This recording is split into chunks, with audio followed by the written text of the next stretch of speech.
There's a kind of joy so pure it shakes the whole structure of society. It unplugs you from the reward-chasing life and reconnects you to your essence, a different operating system you were born with. You miss the playfulness of a child, experimenting for the sake of internal discoveries and quenching unreasonable curiosities. By the end, you will understand why joy disappears and how to call it back. We miss that heavily. That's freedom. Freedom to play. And remember, the opposite of play is not work. It's depression.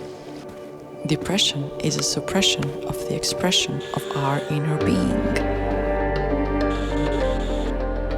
This isn't about becoming someone new.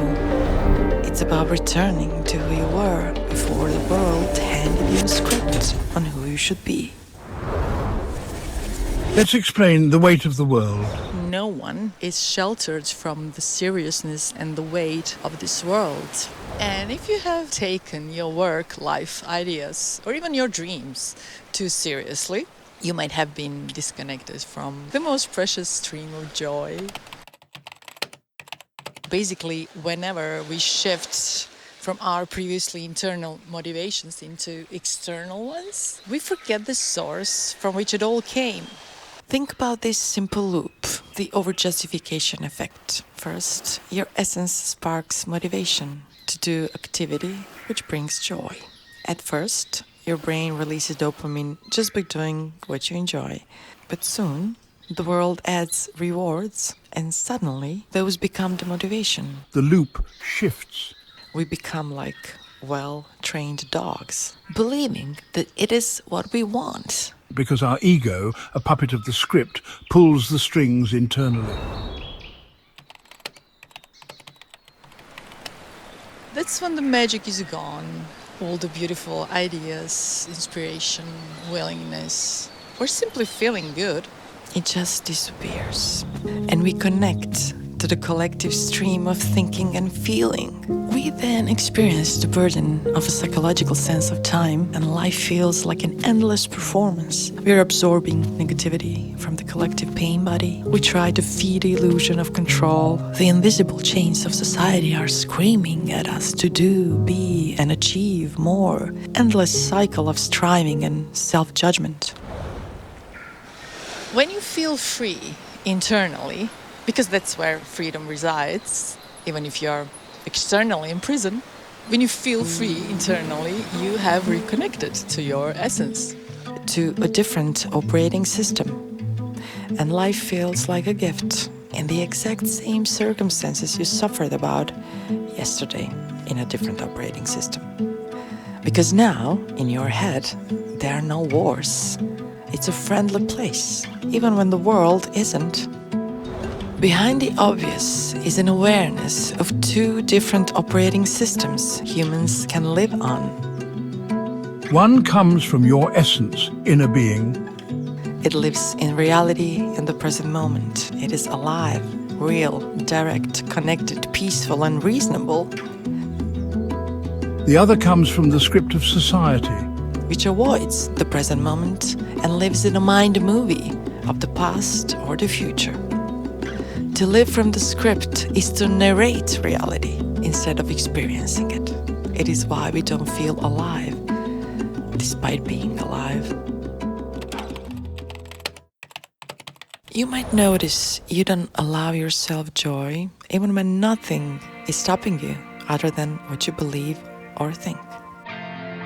That's why switching the operating system to our essence is so crucial. If we are at the mercy of the script, we will keep waiting for it to change, to get its permission to be free.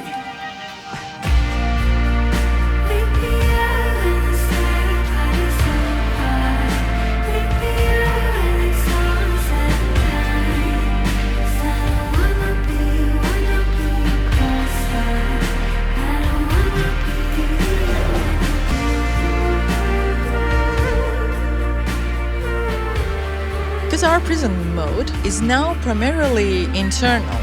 And it's good news, because you don't need anyone to release you from it. You can do it right now by yourself. I hear you ask, but how? How do we do that? Start by becoming aware of the script. We all have scripts radio playing our thinking patterns. Investigate your thinking. You can try Byron Katie's method, the work, or Socratic questioning. These inquiries free us from the density, unease, stress and suffering of an unquestioned mind. Most people don't catch their thoughts. Instead, they perceive them as an impulse or command and obey. I do it too, like the cookie I just ate.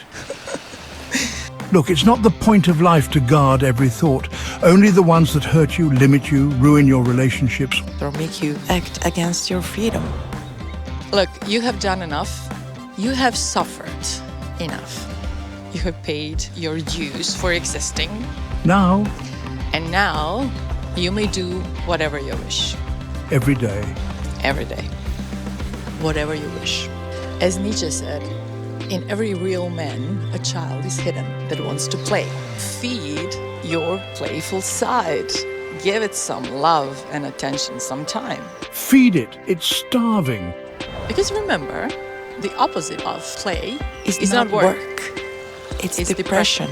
Playfulness calibrates you to your essence, and every moment left from it is medicine for you and the world.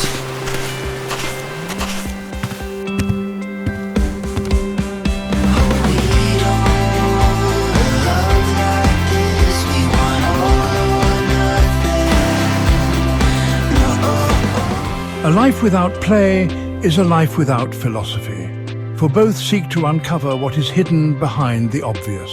Plutarch. Go and be playful. Thank you.